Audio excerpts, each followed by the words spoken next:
My sister is severely autistic and I hate her for turning my life into a living nightmare. I hate her. That should be wrong to say, but it doesn't feel like it. Ever since my sister was born, it's like I vanished from my parents' radar. I was 6, excited to be a big sister, but that excitement faded fast. The shift was gradual but undeniable. Suddenly, I was moving into the basement because she needed to be closer to mom and dad. That hurt. The basement was creepy and cold, and I missed the warmth of being near them. Nights down there were long and lonely. I'd hear the rest of the family upstairs and feel so cut off, like I was more of an afterthought than a daughter. Losing my toys to her was another blow. She didn't mean to break them, but it happened all the time. I remember trying to explain to my parents how it made me feel, hoping for a bit of sympathy, maybe even justice. But all I got was, "She's younger, she doesn't understand. You're the big sister, you should be more understanding." It felt so unfair. Those toys were my escape, and seeing them broken, without anyone caring enough to address it, just piled on the feeling of being invisible. The MacBook incident was the last straw. School had given it to me because I'd been doing really well, and then one day, it was just destroyed. My school was mad at me for being careless, and my parents. They just added to the blame. No one stopped to consider it wasn't actually my fault. I was furious and hurt, but mostly, I felt alone in dealing with the mess. It wasn't just about a laptop, it was about feeling like nobody had my back.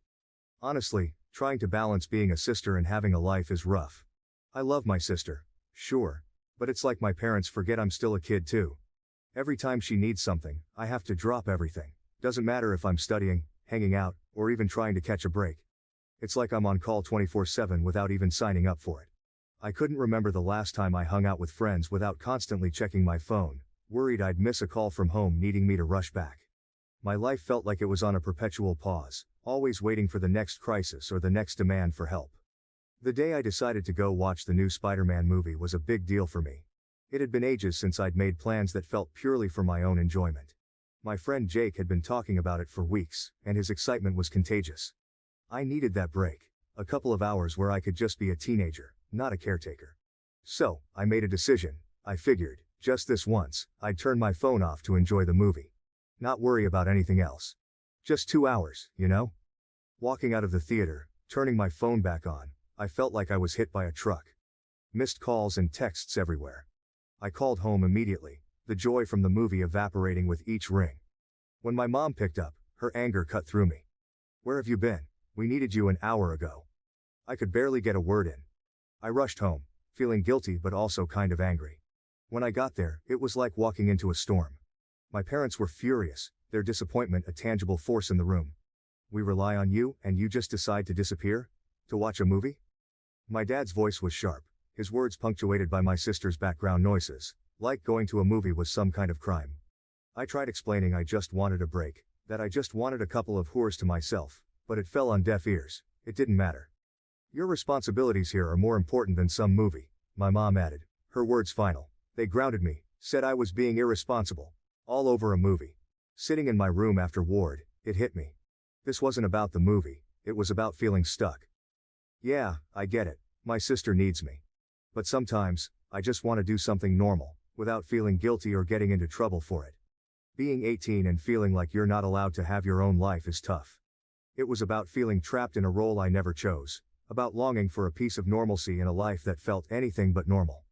I loved my sister deeply, but in that moment, I couldn't help but feel robbed of the simple teenage experiences, of friendships and carefree moments. Living in my house feels like I'm trapped in a loop where everything revolves around my sister and her needs.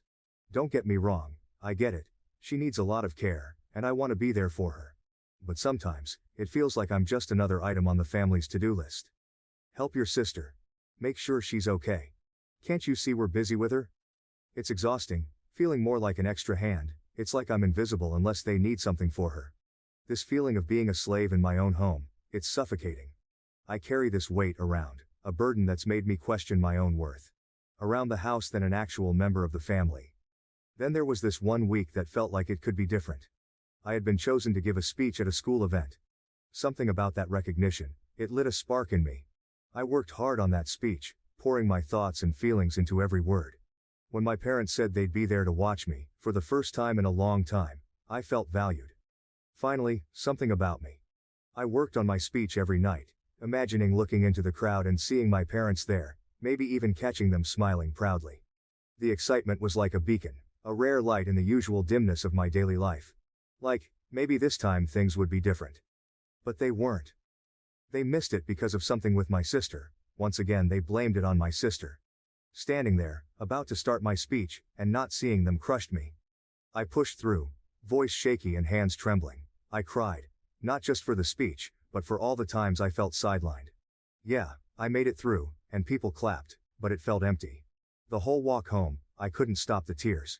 It's not like I wanted to make a big deal about them missing the speech, but it just hit hard. It felt like a reminder that no matter what happens with me, it'll always be secondary. And walking home, all I could think was how this pattern seems like it's never going to end. Talking about colleges with my dad was something I'd been looking forward to. It started off pretty normal. I was actually excited, you know? For once, it felt like we were focusing on my future, on something that was about me. I was getting into the idea, thinking maybe college was my chance to get out and do my own thing, away from all the chaos at home. We were looking at some brochures, talking majors and campuses. It was the closest to dreaming I'd gotten in a long time. Then my dad made that joke. Something about picking a high-paying major so I'd be set to take care of my sister when they're gone. He laughed, thinking it was just a light-hearted comment, I guess. But it hit me hard. All my bottled-up feelings just exploded. I lost it. I couldn't hold it in anymore. I started crying, then yelling, telling him how unfair it was that my entire life was expected to revolve around being my sister's caretaker. It was all coming out, every bit of resentment, every moment of feeling overlooked and undervalued, trying to make him see how much I've had to give up, how everything always circles back to what my sister needs. But they didn't get it. My parents just stood there, staring at me like I was speaking another language, watching me lose it. No comfort, no apologies, nothing. Their faces were so cold, so detached. It was like they couldn't understand why I was so upset over a joke. That's when I realized they weren't going to hear me out. I ran to my room, slammed the door, and I've been here ever since. And here's the thing. I've been in there for hours, and they haven't even bothered to check on me. Not a knock, not a word. Nothing. It's like my outburst didn't matter to them. It's so lonely sitting here, knowing that even this, me being this upset, isn't enough to get them to see how much I'm hurting. It's like I'm trapped in this role they've set for me, and my feelings about it don't matter at all. Am I wrong for wanting more than this? For wanting to be seen as more than just a future caretaker for my sister? It just feels like no matter what I do, it's like my life doesn't matter. I am nothing to them. Nothing more than just an insurance for my sister after they are gone. After hours turned into a day, and then another, with no word from my parents, something in me clicked. I couldn't shake off the feeling that something had to change. It wasn't just about getting away for a bit. It was about needing some space to figure out my own stuff without always being pulled back into the same old situation. I thought of the one person who'd always seemed to get it. Grandpa. Without making a big plan, I just packed some essentials into a backpack one night and left. I texted him I was coming over, half expecting him to talk me out of it or to call my parents. But he didn't. He just texted back, "Doors open." Staying with Grandpa has been eye-opening. It's not like every moment has been some deep heart-to-heart, but it's just calm here. He lets me be. We've talked about college, about what I might want to do, and it's the first time in a while I've been able to think about my future without feeling guilty or stressed. He's been supportive, encouraging me to think about what I want, not what I feel obligated to do. It's weird, but in just a week here, I've felt more like myself than I have in years. We've had meals together, watched some old movies, and he's shared stories about when he was my age. It's been nice, simple, and kind of freeing. I've even started researching colleges again, this time looking at programs I'm actually interested in, not just ones that might make enough money to take care of my sister in the future. Being with Grandpa has given me a glimpse of what that might look like, and it's something I want to hold on to. Wow, thank you for all the support and love that you guys have given me. I never expected this post to reach the popularity it did. Thank you all. After thinking about it for these past few hours, you are right that I don't despise my sister. It's not her fault that she was born the way she is. My parents came to talk to me a while after my breakdown, but I was unable to bring myself to talk to them and only cried and asked them to leave. They have made arrangements with my grandfather for me to stay with him for the time being. My parents want to talk to me, but we have decided it's best I leave for now to have some space and time to collect myself. We will be sitting down and talking later this week about this issue. Thank you all again for the love and support through this.